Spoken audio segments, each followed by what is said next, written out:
जी, अस्सलाम वालेकुम। हम डिस्कस कर रहे हैं आपका सेल्स टैक्स का पोर्शन। इस वीडियो के अंदर हम वैल्यू ऑफ सप्लाई की कुछ एग्जांपल्स लेंगे। देखेंगे कि हम किस तरह से किसी भी सप्लाई की, किसी भी सेल की ट्रांज़ैक्शन की जिसको हम सप्लाई कहते हैं सेल्स टैक्स के अंदर, उसकी वैल्यू किस तरह से डिटरमाइन करेंगे कि हम उस वैल्यू पर क्या कर कैलकुलेट कर सकें, सेल्स टैक्स को कैलकुलेट कर सकें। इससे लास्ट वीडियोज़ में हमने सेल्स टैक्स में वैल्यू ऑफ सप्लाई को डिस्कस किया था, उसके रूल डिस्कस किए थे। कि डिफरेंट सिचुएशंस में हमारे पास सप्लाई की वैल्यू हम किस तरह से कैलकुलेट करेंगे। कुछ सिचुएशन में से जो इंपॉर्टेंट सिचुएशंस हैं जो साइमल्टेनियसली आपके पेपर में या कंटिन्यूसली आपके पेपर में टेस्ट हो रही होती हैं, हम उनमें से चंद एग्जांपल्स को यहाँ पर डिस्कस करते हैं ताकि आपके जो वो पॉइंट्स हैं वैल्यू ऑफ सप्लाई के जो हमने रूल डिस्कस किए थे वो क्लियर हो जाएं।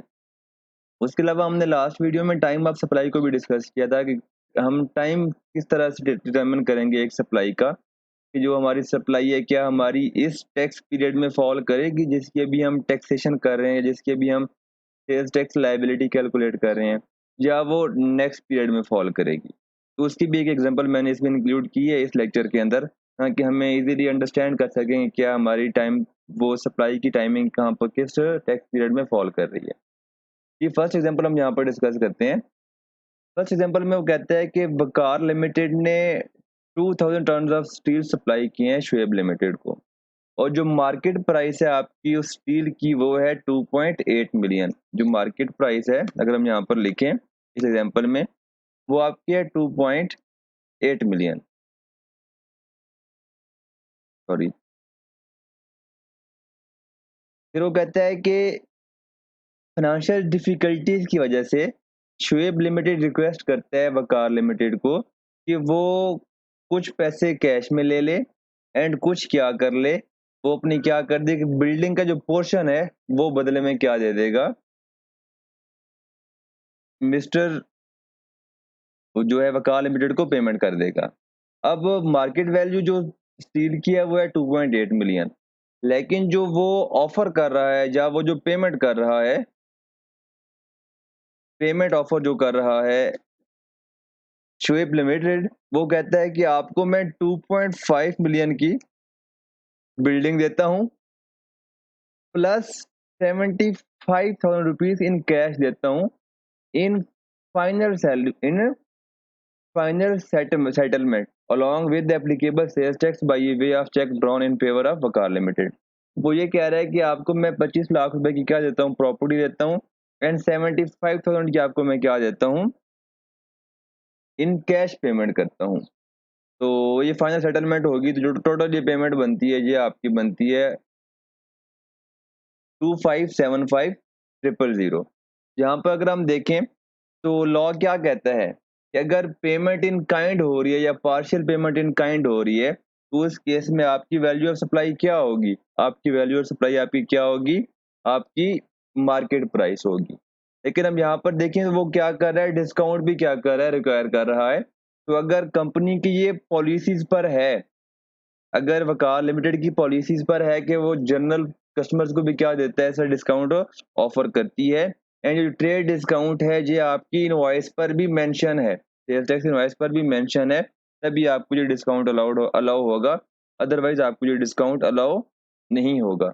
तो हमारे पास यहाँ पर मार्केट वैल्यू क्या है, आप यहाँ पर आपकी मार्केट वैल्यू है 2.8 million, and value of supply में जो हमने रूल्स पढ़े थे उन रूल्स में हमने एक रूल डिस्कस किया था कि अगर कोई payment partial payment in kind आ रही है या फुल पेमेंट इन काइंड आपको रिसीव हो रही है, तो उस केस में जो वैल्यू ऑफ सप्लाई होगी वो आपकी सप्लाई की जो मार्केट वैल्यू होगी वो आपकी क्या होगी, वैल्यू ऑफ सप्लाई होगी।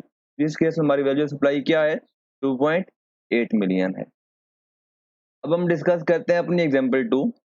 इसमें कहता है कि आतिफ सन स्टार्टेड हिज बिजनेस इन जून 2020। अब आतिफ अपने बेटे की हेल्प करने के लिए क्या करता है, उसको 2.5 मिलियन की गुड्स क्या करता है, जो टोटल उनकी जो लिस्ट प्राइस है 2.5 मिलियन है, वो क्या करता है डिस्काउंट पर उसको अवेलेबल करता है। The discount rate allowed was 18% against the normal business practice of allowing at discount 8%। मतलब जो आतिफ है उसकी जो बिजनेस की जो गुड सप्लाई करता है, जो वो discount rate offer general public को दे रहा होता है वो 8% दे रहा होता है। लेकिन यहाँ पर वो कितने परसेंट दे रहा है, 18% डिस्काउंट दे रहा है अपने बेटे को, ताकि उसकी जो बिजनेस में क्या हो जाए, थोड़ी बहुत हेल्प हो जाए। अब रिक्वायरमेंट क्या है, what would be the correct value of supply on which Atif would be chargeable to sales tax. यहाँ पर हमारे वैल्यू ऑफ सप्लाई के दो रूल्स क्या हो रहे हैं, डिस्कस हो रहे हैं। एक है हमारे एसोसिएटेड पर्संस को सप्लाई।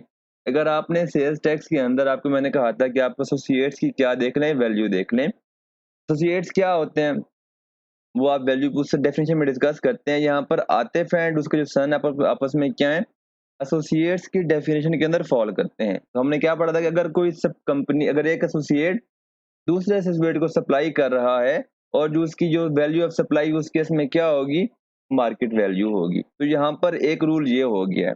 लेकिन यहाँ पर वो डिस्काउंट दे रहा है 18%। तो हम यहाँ पर किस तरह से उसको कैलकुलेट कर सकते हैं। तो आपको पता है कि डिस्काउंट आपको उतना ही अलाउ होता है जितना आप जनरल कस्टमर्स को क्या कर रहे होते हैं, अलाउ कर रहे होते हैं। एंड अगर आपका वो डिस्काउंट, आपका जो डिस्काउंट है, अगर आपकी सेल टैक्स इनवॉइस पर शो हो रहा होता है, तो फिर आपको क्या होता है, वो डिस्काउंट लॉ अलाउ करता है। तो फिर आप क्या करते हैं, नेट प्राइस पे, डिस्काउंटेड प्राइस पे आपकी क्या होती है, वैल्यू ऑफ सप्लाई होती है। अगर हम ये सपोज करते हैं कि जो 2.5 मिलियन है ये नेट ऑफ 18% है, हम ये एज्यूम करते हैं कि जो हमारा 25 लाख रुपए है, ये 18% डिस्काउंट डिडक्ट करने के बाद है। हम फिर यहाँ पर ये भी एज्यूम करते हैं कि जो 8% है, जब उसने जो उसने डिस्काउंट दिया था, वो क्या था, नॉर्मल बिजनेस प्रैक्टिसेस में था। एंड इसलिए यहाँ पर जो नॉर्मल उसको जो डिस्काउंट अलाउ होगा वो 8% होगा। हम क्या करेंगे, पहले 2.5 मिलियन को ग्रॉस अप करेंगे। हम नेट अमाउंट को ग्रॉस पर किस तरह लेकर जाते होते हैं, 2.5 मिलियन डिवाइडेड बाई 0.82। अब यहाँ पर हम कहाँ पर पहुंच गए हैं, टोटल जो सप्लाईज की वैल्यू है वो कितनी है, 3.048 मिलियन। हमारे लिए कितनी होगी, क्योंकि 8% क्या है, डिस्काउंट है, तो 92% क्या होगी, हमारे लिए वैल्यू ऑफ सप्लाई होगी। तो इस केस में हमारी जो वैल्यू ऑफ सप्लाई है वो 25 लाख नहीं, तो उस बल्कि कितनी है, 2.8 मिलियन क्या है आपकी वैल्यू ऑफ सप्लाई है। इसको मैं क्या कर देता हूँ, हाईलाइट कर देता हूँ। ये थी हमारी एग्जाम्पल 2। अब हम जाते हैं अपने नेक्स्ट एग्जाम्पल 3 की तरफ। ये एग्जाम्पल 3 को डिस्कस करने से पहले मैं एक छोटी सा आपको रूल बता देता हूँ। मैं आपको एक नोट्स में लेकर जाता हूँ जो मैंने बनाया हुआ है। उसमें जस्ट हम बाकी चीजें नहीं पढ़ेंगे, जस्ट जो रेलेवेंट चीजें आज की डिस्कशन के लिए हम वो यहाँ से देखते हैं कि लॉ कहता है कि कुछ लॉ ने एक स्केड्यूल बनाया हुआ है, थर्ड स्केड्यूल के नाम से एक स्केड्यूल है, जिसमें वो कहता है कि जो थर्ड स्केड्यूल की जितनी भी गुड्स हैं, अगर आप उनको सप्लाई कर रहे हो, उस पर आपने जो सेल्स टैक्स चार्ज करना है, उस केस में जो वैल्यू ऑफ सप्लाई होगी वो उसकी रिटेल प्राइस होगी। जैसे रिटेल प्राइस कौन सी होती है, वो प्राइस जिस पर आपकी वो गुड क्या हो रही होती है, एंड कंज्यूमर को सेल होनी होती है। जैसे कि आपने देखा होगा कि जब आप शैम्पू परचेज करते हैं तो शैम्पू के ऊपर आपकी क्या लिखी होती है, एक रिटेल प्राइस लिखी होती है प्लस टैक्स लिखा होता है। तो वो जो गुड्स हैं वो किस में फॉल करती हैं, थर्ड स्केड्यूल में फॉल करती हैं। हम यहाँ पर देख लेते हैं कौन सी गुड्स हैं। जैसे कि आप नेस्ले की जब आप जूस परचेज करते हैं तो उस पर भी क्या होता है, आपकी जो रिटेल प्राइस क्या होती है, प्रिंटेड होती है। डिटर्जेंट्स आप जब परचेज करते हैं उस पर भी लिखा होता है कि ये कितने का आपका ये सर्फ का पैकेट है, एक्सेट्रा। सोप आपका कितने का है, टूथपेस्ट हैं, आपकी शेविंग क्रीम्स हैं, ये सारे के सारे क्या हैं, आपके थर्ड स्केड्यूल के आइटम्स हैं। तो लॉ कहता है, आपका सेल्स टैक्स लॉ कहता है, taxable supplies and import of goods specified in third schedule shall be charged to tax at the rate of 17% of the retail price। अगर आपकी जो वहां पर कह रहा है कि जो रिटेल प्राइस होगी, लेट सपोज आप देखते होंगे, अगर आपकी एक चीज 100 रुपीज लिखा हुआ है आपके गुड्स के ऊपर, लेट सपोज आप करते हैं कि आप गोल्ड लीफ परचेज करते हैं, सिगरेट की मैं बात कर लेता हूँ, आपकी जो सिगरेट्स हैं वो थर्ड स्केड्यूल में फॉल करती हैं। आपने देखा होगा कि 150 लिखा होता है रुपीज, प्लस लिखा होता है सेल्स टैक्स इतने परसेंट। तो वो किस तरह कैलकुलेट करते होते हैं, 150 को मल्टीप्लाई करते होते हैं 0.17 से, और ये अमाउंट क्या कर देते हैं, 150 में क्या करते हैं, ऐड करके वो आपको क्या कर रहे होते हैं, सेल कर रहे होते हैं। इस तरह से आप क्या करते हैं, रिटेल गुड्स होती हैं, जो थर्ड स्केड्यूल की गुड्स होती हैं, उस पर क्या होता है, सेल्स टैक्स चार्ज होता है। तो हमने यहाँ पर जो एग्जांपल अभी हम जो डिस्कस करने वाले हैं वो सेम है। अब यहाँ पर क्या कह रहा है कि वो सामान जो है उसने 200 केजी मटेरियल क्या किया है, सप्लाई किया है। उस वो किसके कौन सा मटेरियल है, वो मटेरियल जो थर्ड स्केड्यूल में फॉल कर रहा है। हमने क्या पढ़ा है अभी कि थर्ड स्केड्यूल के सारे आइटम्स पर जो सेल्स टैक्स चार्ज होगा उसमें जो, क्योंकि हमें पता है कि सेल्स टैक्स हमें चार्ज करना होता है वैल्यू ऑफ सप्लाई पे, तो value of supply third schedule item की क्या है, उनकी retail price. Third schedule to Munawwar Limited at a wholesale price. Wholesale price is something different and your retail pricing is something different. Of rupees 500 per kg. The retail price of the material is rupees 900 per kg. हमने किस पर sales tax charge करना है, third schedule के items पर, वो हमने charge करना है retail price of the material. हम अगर कैलकुलेट करें अपनी वैल्यू ऑफ सप्लाई इस एग्जांपल में, वो बनती है हमारे पास 200 kg मल्टीप्लाई 900 पर केजी, तो हमारी इस एग्जांपल में वैल्यू ऑफ सप्लाई बनती है 1,80,000 रुपए। इस पर अगर हम कैलकुलेट करें अपना 17% टैक्स, वो हमारा बनता है 3,30,600 रुपए। इसको हम क्या कहते हैं, आउटपुट टैक्स कहते हैं। ये हमारा क्या होता है, आउटपुट टैक्स होता है जी। ये थी हमारी एग्जांपल 3। अब हम जाते हैं एग्जांपल 4 की तरफ। ये भी हमारी वैल्यू ऑफ सप्लाई में एसोसिएट्स के रिलेटेड एक क्या है, एग्जांपल में से हमने जो रूल है हमारा एसोसिएटेड कंपनी के रिलेटेड, उससे रिलेट कर रहा है। ये goods having market value of rupees 6 lakh which were supplied to Parveen limited an associated company for rupees 5 lakh.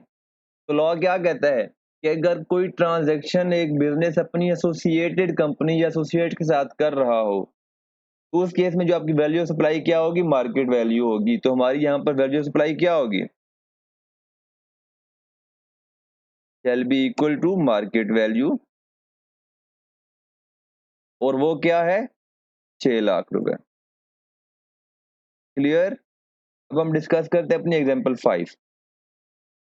यहाँ पर वो कह रहा है कि एन इनवॉइस जो हमने गलती से क्या रिकॉर्ड कर दी है, 450,000 की रिकॉर्ड कर दी है, जबकि जो करेक्ट अमाउंट थी वो कितनी थी, 540,000 की अमाउंट थी।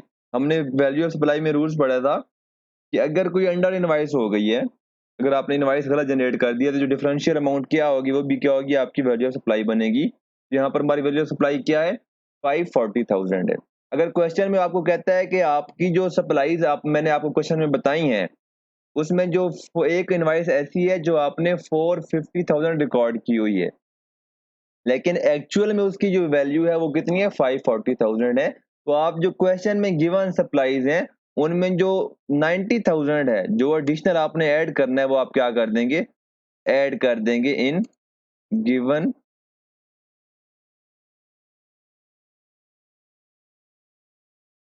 Value of supplies.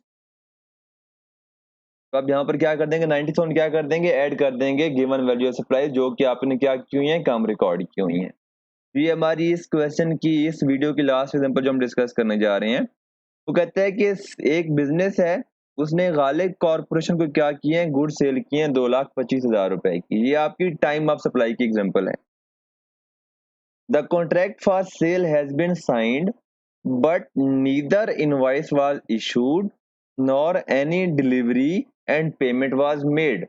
हमने जब टाइम ऑफ सप्लाई डिस्कस की थी, हमने कहा था कि अगर डिलीवरी ऑफ गुड्स, पेमेंट, या आपने कोई इनवाइस इशू कर दिया, इन तीनों में से जो भी चीज पहले होगी वो क्या, उस तो आपकी क्या की जाएगी, वो होगा आपको टाइम ऑफ सप्लाई। तो आप देखें कि जनवरी के मंथ के अंदर आपको पता है कि आपका जो टैक्स पीरियड है सेल्स टैक्स के अंदर 1 मंथ का होता है। तो अगर जनवरी की बात कर रहे हैं तो मतलब क्या है, ये जनवरी के टैक्स पीरियड के बारे में क्वेश्चन पूछ रहा है। यहाँ पर देखें जनवरी के मंथ के अंदर तीनों कंडीशन में से कोई एक कंडीशन भी फुलफिल नहीं हुई, तो जो ये वाली जो सप्लाई है, दिस सप्लाई